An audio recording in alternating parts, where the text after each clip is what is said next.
Gracia y paz, amados discípulos del curso de bautismo y membresía de la Iglesia Bautista Reformada Gracia Soberana. Qué alegría estar aquí con ustedes. Hoy vamos a adentrarnos en algo absolutamente fundamental, de verdad, uno de los temas más gloriosos y espectaculares de nuestra fe cristiana. Nuestro propósito en este tiempo juntos es hacer una exposición doctrinal muy exacta del capítulo 8 de la Confesión de Fe Bautista de Londres de 1689. Este capítulo se titula De Cristo el Mediador. Y bueno, como esto es tan vital, no vamos a hacer un simple resumen rápido. Vamos a ir leyendo y desempacando juntos y detalladamente cada uno de los 10 párrafos, tal y como los redactaron originalmente. La idea es que este estudio les quede como una herramienta de consulta permanente, un recurso súper útil para que recuerden fácilmente este mensaje que es, francamente, el corazón de nuestra doctrina. Así que, ¡arranquemos! Pasamos a la sección 1. Propósito eterno y encarnación. Párrafos 1 y 2. Empezamos con el título El propósito eterno y la elección del mediador. Y quiero que miremos con mucha reverencia el texto exacto de la primera mitad de este párrafo 1 de la Confesión de Fe Bautista de Londres de 1689. Nos dice literalmente esto: agradó a Dios, en su propósito eterno, escoger y ordenar al Señor Jesús, su Hijo unigénito, conforme al pacto hecho entre ambos, para que fuera el mediador entre Dios y el hombre, profeta, sacerdote y rey, cabeza y salvador de la Iglesia, el heredero de todas las cosas y juez del mundo. Piénsenlo por un segundo. Notemos aquí ese diseño divino perfecto. Nuestra salvación definitivamente no fue una idea de último minuto o un plan de emergencia, para nada. Fue un propósito eterno, cimentado en un pacto gloriosísimo entre el Padre y el Hijo desde antes de que el tiempo existiera. Y miren cómo continúa en la segunda mitad de este párrafo 1, donde leemos: a quien dio desde toda la eternidad un pueblo para que fuera su simiente, y para que a su tiempo lo redimiera, llamara, justificara, santificara y glorificara. Esta verdad es una maravilla y está sólidamente anclada en las Escrituras. Si miramos citas como Isaías 42:1 y Juan 17:6, nos demuestran de forma clarísima este pacto eterno en el que el Padre le entrega un pueblo al Hijo. ¿Y saben qué significa esto para nosotros? Que todo esto garantiza 100% que la obra del mediador no va a fallar jamás. Ahora, avancemos al tema de la encarnación y la unión de dos naturalezas perfectas. Al llegar al párrafo 2 nos encontramos con esta doctrina central. Escuchen bien. El Hijo de Dios, la segunda persona en la Santa Trinidad, siendo Dios verdadero y eterno, el resplandor de la gloria del Padre, consustancial con aquel e igual a Él, que hizo el mundo y quien sostiene y gobierna todas las cosas que ha hecho, cuando llegó la plenitud del tiempo, tomó sobre sí la naturaleza del hombre, con todas sus propiedades esenciales y con sus debilidades concomitantes, aunque sin pecado. Es asombroso. El mismísimo Creador eterno asume nuestra humanidad, pero ojo, sin un solo rastro de pecado, todo para poder representarnos perfectamente. Este párrafo 2 concluye explicándonos el verdadero milagro de esta unión. Sigue diciendo: siendo concebido por el Espíritu Santo en el vientre de la Virgen María, al venir sobre ella el Espíritu Santo y cubrirla el Altísimo con su sombra. Y así fue hecho de una mujer de la tribu de Judá, de la simiente de Abraham y David según las Escrituras.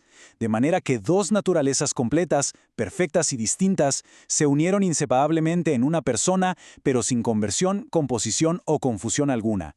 Esta persona es verdaderamente Dios y verdaderamente hombre, aunque un solo Cristo, el único mediador entre Dios y el hombre. Observen cómo textos sagrados como Gálatas 4:4 y Filipenses 2 reafirman completamente esta unión hipostática, inseparable e inconfundible. Es un solo Cristo, mis hermanos. Pasamos ahora a la sección 2, preparación y ejecución del oficio, párrafos 3 y 4. Vamos a estudiar cómo fue santificado y ungido para el oficio. Leamos con atención lo que nos dice el texto del párrafo 3. El Señor Jesús, en su naturaleza humana así unida a la divina, en la persona del Hijo, fue santificado y ungido con el Espíritu Santo sin medida, teniendo en sí todos los tesoros de la sabiduría y del conocimiento, en quien agradó al Padre que habitase toda plenitud, a fin de que siendo santo, inocente y sin mancha, y lleno de gracia y de verdad, fuese completamente apto para desempeñar el oficio de mediador y fiador. Es espectacular ver aquí cómo el mediador fue equipado de una manera totalmente única. Fue santificado por completo, preparado a la perfección para esa inmensa obra redentora que venía a realizar. Y para finalizar el párrafo 3, fíjense lo que se afirma sobre este oficio, el cual no tomó por sí mismo, sino que fue llamado para el mismo por su Padre, quien también puso en sus manos todo poder y juicio y le ordenó que lo cumpliera. Y tal como nos atestiguan pasajes como Hebreos 5 y el Salmo 45, Cristo de ninguna manera usurpó o se inventó este lugar. Su autoridad es perfecta y es absoluta precisamente porque viene de forma directa del llamado y la ordenanza de nuestro Padre Celestial, lo cual nos lleva directo al corazón mismo del Evangelio, la ejecución del oficio y la gran expiación. Miren lo que nos enseña el texto de nuestro párrafo 4. El Señor Jesús asumió de muy buena voluntad este oficio, y para desempeñarlo, nació bajo la ley, la cumplió perfectamente y sufrió el castigo que nos correspondía a nosotros, el cual deberíamos haber llevado y sufrido, siendo hecho pecado y maldición por nosotros, soportando las más terribles aflicciones en su alma y los más dolorosos sufrimientos en su cuerpo. Es muy fuerte esto. Noten su sumisión, totalmente voluntaria a la ley de Dios, y cómo Él asume nuestra maldición de manera sustitutoria. Él ocupó nuestro lugar, literalmente. Y completando este triunfante párrafo 4, la Confesión de Fe Bautista de Londres de 1689 nos declara: «Fue crucificado y murió, y permaneció en el estado de los muertos, aunque sin ver corrupción. Al tercer día resucitó de entre los muertos con el mismo cuerpo en que sufrió, con el cual también ascendió al cielo, y allí está sentado a la diestra de su Padre intercediendo, y regresará para juzgar a los hombres y a los ángeles al final del mundo». Apoyados en todo el Nuevo Testamento, contemplamos aquí el fundamento inquebrantable de nuestra esperanza viva. Es la base de todo lo que creemos. Continuamos con la sección 3. Sacrificio y justicia satisfecha. Párrafos 5 y 6. Centrémonos ahora en el título El sacrificio perfecto y la justicia divina satisfecha. Y quiero que leamos juntos las contundentes palabras del párrafo 5. El Señor Jesús, por su perfecta obediencia y el sacrificio de sí mismo que ofreció a Dios una sola vez a través del Espíritu Eterno, ha satisfecho plenamente la justicia de Dios, ha conseguido la reconciliación y ha comprado una herencia eterna en el reino de los cielos para todos aquellos que el Padre le ha dado. Esta es la verdadera maravilla de la expiación objetiva, hermanos. Nuestra deuda no fue que Dios simplemente decidió hacer la vista gorda o ignorarla. No, fue plenamente satisfecha. Y como nos ilustran tan maravillosamente las Escrituras, desde Romanos 5 hasta Hebreos 9, la justicia divina no dejó ningún margen de error. Cero. La reconciliación de la que hablamos está 100% asegurada, y esa herencia eterna en el reino de los cielos es una posesión que ya fue comprada, garantizada sin lugar a la más mínima duda para todos aquellos que el Padre le entregó al Hijo. Ahora, todo esto nos lleva a evaluar la eficacia de la redención desde el principio del mundo, y esta es una pregunta crucial que nos responde magistralmente el párrafo 6. Bueno, ¿qué pasó con los creyentes que vivieron antes de que ocurriera la cruz? Miren el texto íntegramente. Aun cuando el precio de la redención no fue realmente pagado por Cristo hasta después de su encarnación, sin embargo, la virtud, la eficacia y los beneficios de la misma fueron comunicados a los escogidos en todas las épocas desde el principio del mundo. ¿Se dan cuenta de la profundidad de esto? La eficacia de su sangre bendita trasciende por completo el tiempo humano. Y terminamos la lectura de este párrafo 6 con esta porción. En las promesas, tipos y sacrificios, y por medio de los mismos, en los cuales fue revelado y señalado como la simiente que heriría la cabeza de la serpiente, y como el cordero inmolado desde la fundación del mundo, siendo el mismo ayer, hoy y por los siglos. Las citas fundamentales aquí, como Génesis 3:15 y Apocalipsis 13:8, nos establecen a Cristo como ese verdadero cordero. Su sombra profética es exactamente lo que salvó a los santos del Antiguo Testamento. ¡Qué unidad tan hermosa la de nuestra Biblia! Bien, entramos a la sección 4, Naturalezas unidas y redención aplicada, párrafos 7 y 8. Aquí vamos a observar el actuar unísono de ambas naturalezas. Fíjense que el párrafo 7 es verdaderamente clave para tener una cristología correcta, sana. Dice así: Cristo, en la obra de mediación, actúa conforme a ambas naturalezas, haciendo por medio de cada naturaleza lo que es propio de ella. Aunque por razón de la unidad de la persona, lo que es propio de una naturaleza algunas veces se le atribuye en las Escrituras a la persona denominada por la otra naturaleza.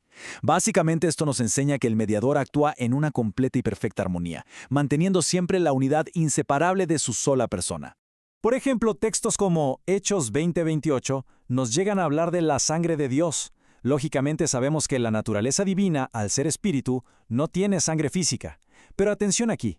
Debido a esta gloriosa unidad de la persona, las Escrituras le atribuyen propiedades de una naturaleza a la persona total. Es lo que en teología llamamos la comunicación de propiedades, una verdad indispensable que nos ayuda a proteger nuestro entendimiento de quién es verdaderamente nuestro grandioso Salvador. Miremos ahora la aplicación cierta y eficaz de la redención. Esto está en el párrafo 8. Leamos. A todos aquellos para quienes Cristo ha obtenido redención eterna, cierta y eficazmente les aplica y comunica la misma, haciendo intercesión por ellos, uniéndoles a sí mismo por su espíritu, revelándoles en la palabra y por medio de ella el misterio de la salvación. Amados discípulos, por favor presten mucha atención a la enorme seguridad doctrinal que tenemos aquí. Él no se limita a solo obtener o hacer posible la redención, sino que de una manera cierta y totalmente eficaz la aplica a los suyos. No hay falla posible en su plan.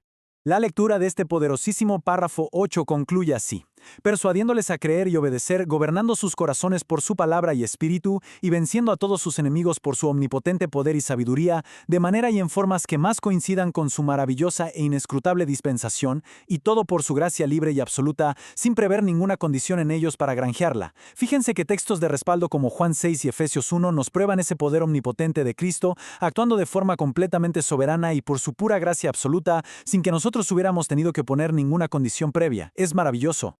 Y llegamos a la sección 5, exclusividad y necesidad del mediador, párrafos 9 y 10.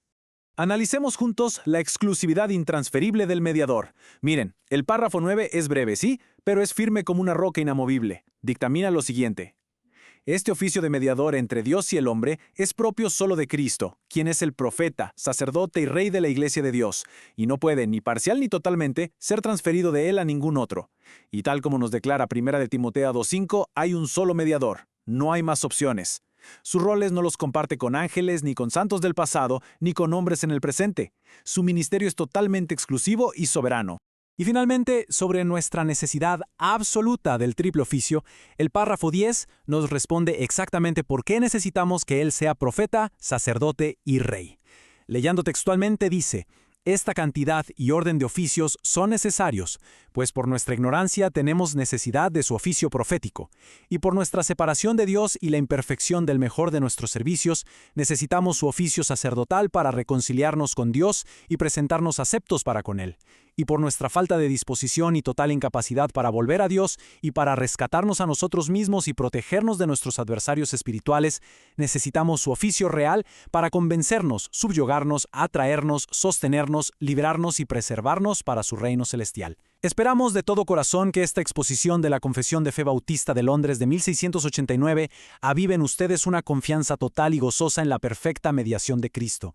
Pero me gustaría dejarlos con esto. Al contemplar el nivel de nuestra propia ignorancia y nuestra enorme separación de Dios por naturaleza, ¿estamos nosotros descansando verdaderamente y de forma exclusiva en los oficios de este único e intransferible mediador?